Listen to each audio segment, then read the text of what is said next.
بسم اللہ الرحمن الرحیم۔ السلام علیکم دوستو، دنیا بھر کی خبروں میں آج آپ سنیں گے، لیکن اس سے پہلے اگر ہو سکے تو لائک اور سبسکرائب کا بٹن ضرور دبا لیں۔ شکریہ۔ اسرائیلی فوج کے غزہ پر تازہ حملوں میں ہیبت ناک بمباری سے شہید فلسطینیوں کی تعداد 295 ہو گئی ہے۔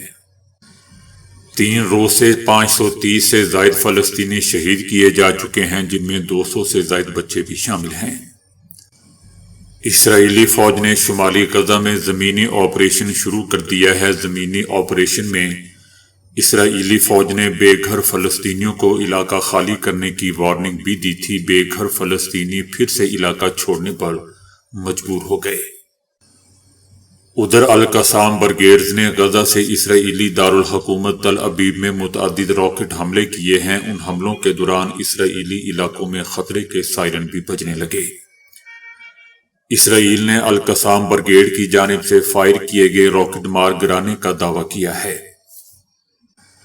دوسری طرف دوستو، امریکہ کی پالیسی میں عرصہ دراز سے یہ شامل رہا ہے کہ کسی ایسی تنظیم سے بات چیت نہ کی جائے جسے اس نے تخریب کار تنظیم ڈکلیئر کیا ہو، لیکن اب قیدیوں کی رہائی کے لیے براہ راست مذاکرات سے انکار کے بعد رضامندی کا اظہار مشرق وسطیٰ میں اس کی نئی چال کو واضح کرتا ہے۔ صدر ٹرمپ کا رہائی پانے والے یرغمالیوں سے ملاقات کے بعد آخری وارننگ دیتے ہوئے اسرائیل کو ہر قسم کی امداد مہیا کرنے کا جو بیان سامنے آیا ہے وہ بھی کسی بڑے خطرے سے خالی نہیں ہے، کیونکہ ایسی دھمکیوں سے غزہ تعمیر نو منصوبہ کھٹائی میں پڑنے کا خدشہ مزید بڑھ جائے گا۔ امریکی صدر نے دوستو ویسے یہ تنبیہ پہلی مرتبہ نہیں دی۔ گزشتہ سال بھی دسمبر میں انہوں نے واضح طور پر اشارہ دیا تھا کہ منصب صدارت سنبھالنے سے قبل اگر یرغمالی رہا نہ کیے گئے تو اس کی بھاری قیمت چکانی پڑے گی، جبکہ عرب ممالک تباہ حال غزہ اور دیگر مقبوضہ علاقوں کو 3 حصوں میں بانٹ کر جن منصوبوں پر کام کر رہے ہیں ان کا مقصد فلسطینیوں کو بے گھر کیے بغیر قیام کو یقینی بنانے کے ساتھ ساتھ ایسا حکومتی نظام قائم کرنا ہے جس میں حماس کا کوئی کردار نہ ہو۔ لیکن دوستو سوال یہ ہے کہ فلسطینیوں کی نقل مکانی کے بغیر یہ منصوبہ کیسے پورا ہوگا؟ حالانکہ ماضی میں حماس واضح کر چکا ہے کہ وہ قومی سطح کی کمیٹی کے سامنے علاقے کا انتظام چھوڑ دے گی، تاہم اراکین کا جو انتخاب ہو اس میں نہ صرف اس کا کردار ہو بلکہ اس کی مرضی کے خلاف زمینی فوج کی تعیناتی بھی نہ کی جائے۔ صہیونی افواج کی بمباری سے تباہ شدہ عمارتوں کا ملبہ ہٹانے کے لیے پانی، بجلی جیسی بنیادی ضروریات سے مزید لاکھوں موبائل گھر، خیمے اور 20 بڑے کیمپ متعارف کروانا خوش آئند ہے۔ لیکن دوستو فی الحال جنگ بندی کے ابتدائی دور میں اس فارمولے پر اسرائیلی پابندی کے باعث عمل درآمد ممکن نہیں ہے۔ اب ان نازک حالات میں اقوام متحدہ اور یورپی ممالک ہی اہم کردار ادا کر سکتے ہیں۔ امریکی صدر مصر اور اردن کو امداد بند کرنے کی دھمکی دیتے ہوئے بارہا فلسطینیوں کو غزہ سے کہیں دوسری جگہ منتقل کرنے کے ارادے بھی ظاہر کر چکے ہیں، تاکہ اس علاقے میں سیاحت اور سرمایہ کاری کو فروغ دیا جا سکے۔ لہذا اگر ایسا ہوا تو ان ممالک کی طرف سے جو رد عمل آئے گا اس کے بھیانک اثرات مرتب ہوں گے۔ مثال کے طور پر سعودی عرب خطے کے نازک حالات کو مد نظر رکھتے ہوئے اپنی سرمایہ کاری چائنا، روس، یورپ، افریقہ اور جنوبی افریقہ سے معاشی تعاون پروان چڑھانے کے لیے غور شروع کر دے گا۔ دوسری طرف دوستو غزہ، رفح اور دیگر مقدس سرزمین پر رونما ہونے والے سانحات کو دیکھ کر آج دل خون کے آنسو رو رہا ہے، کیونکہ صہیونی حکومت نے بین الاقوامی قوانین کو پامال کرتے ہوئے انسانی حقوق کی دھجیاں بکھیرنے میں کوئی کسر باقی نہیں چھوڑی۔ صہیونی حکومت کو ظالمانہ برتاؤ سے متعلق اقوام متحدہ کی سستی اور کاہلی اور مغرب کی ہمہ گیر حمایت نے علاقے میں خاص طور پر فلسطینیوں کے خلاف اسرائیل، جو ایٹمی ٹیکنالوجی اور ہر قسم کے ہتھیاروں کے حصول کی دوڑ میں سب سے آگے ہے، اس کو اپنی توسیع پسندانہ پالیسیاں جاری رکھنے کے سلسلے میں اسرائیل کو امریکہ نے مزید گستاخ بنا دیا ہے۔ 20ویں صدی کے اوائل میں فلسطین کو جغرافیائی اہمیت کے پیش نظر قبضے میں کرنے کا جو پروگرام ترتیب دیا گیا اس نے عالمی طاقتوں کی سرپرستی میں اس وقت عملی شکل اختیار کی تھی جب دنیا کے نقشے پر مسلمانوں کے دل میں ناجائز صہیونی ریاست کا اعلان 15 مئی 1948 کو کر دیا گیا۔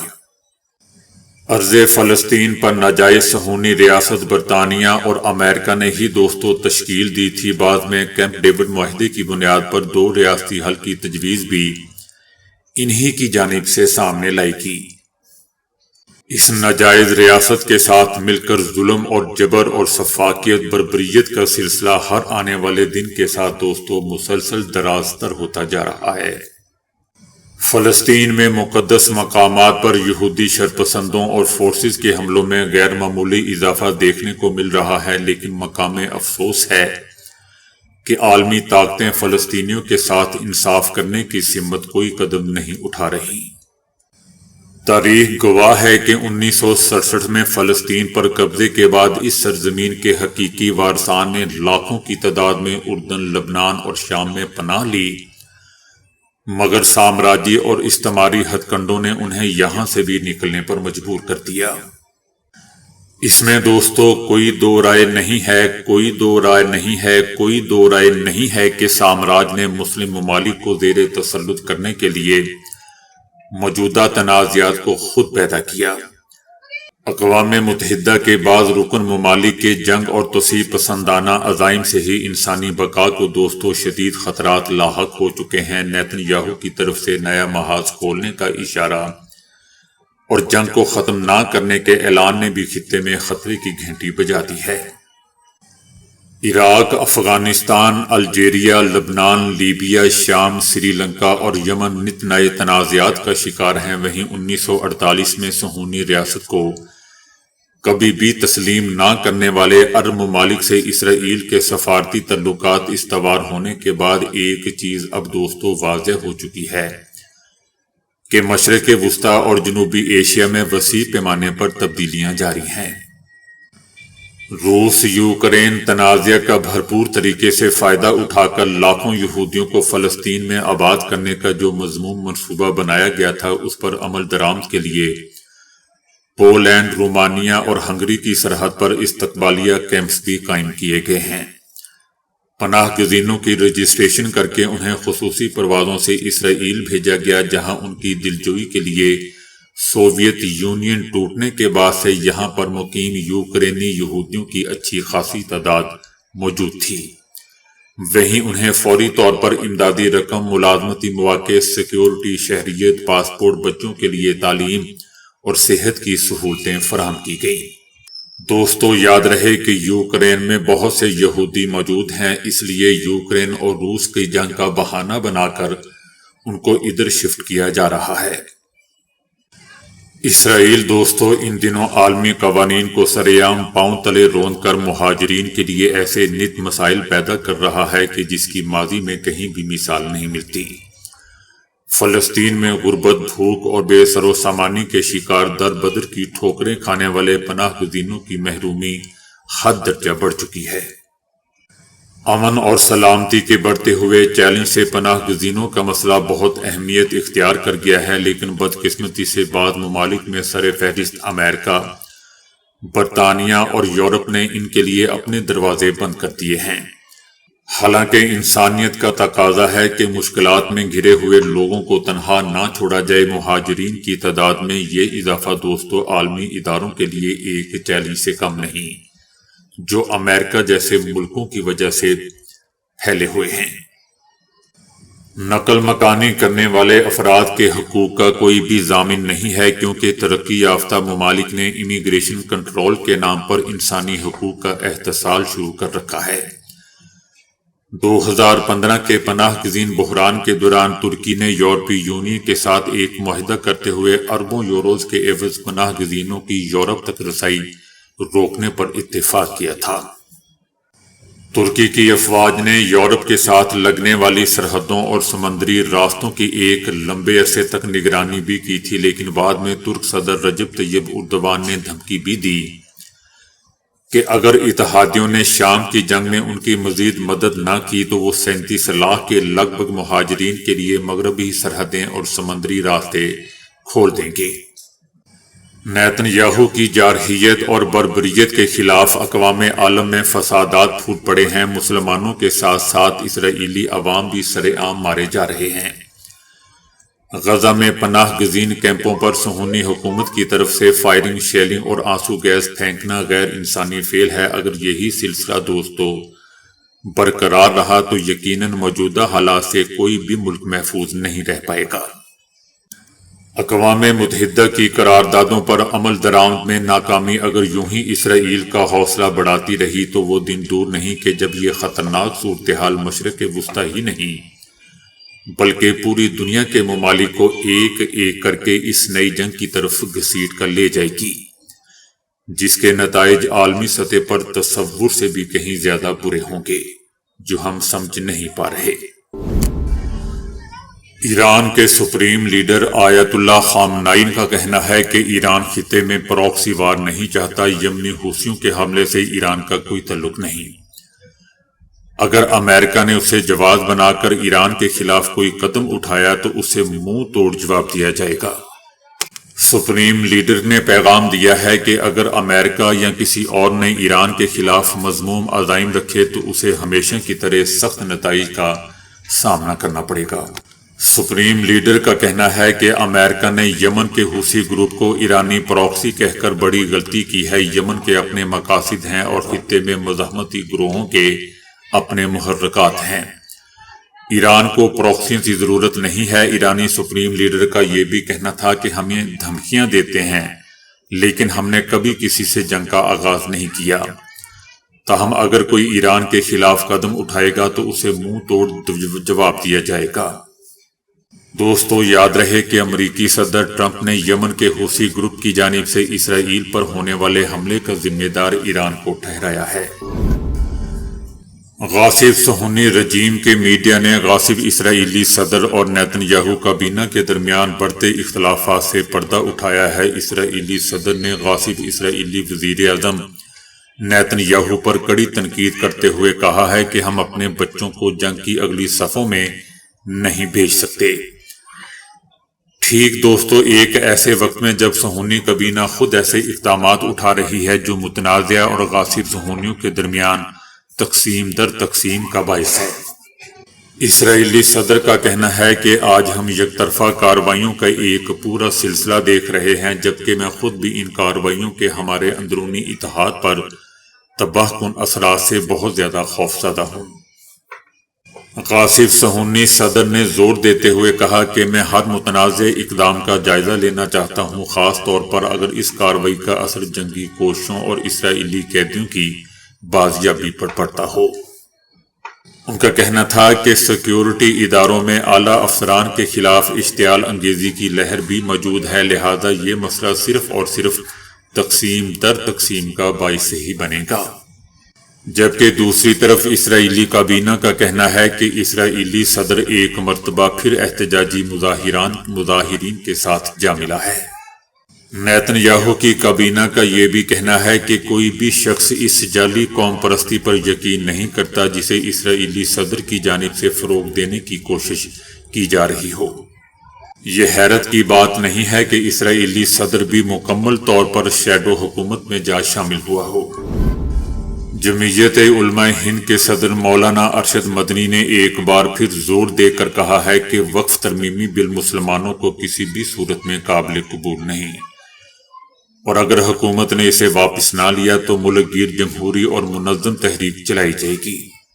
مولانا ارشد مدنی نے حکومت پر الزام لگایا ہے کہ حکومت وقف کی حفاظت کی بجائے اس پر قبضے کے ارادے سے یہ بل لا رہی ہے۔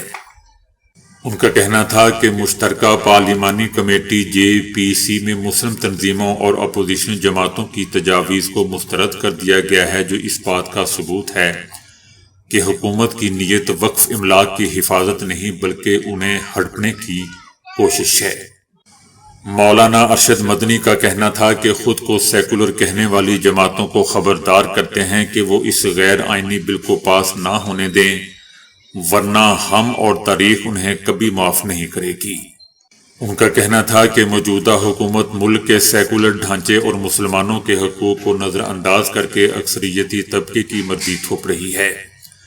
ملک میں مسلمانوں کے خلاف نفرت پھیلائی جا رہی ہے اور انہیں دوسرے درجے کے شہریوں جیسا سمجھا جا رہا ہے۔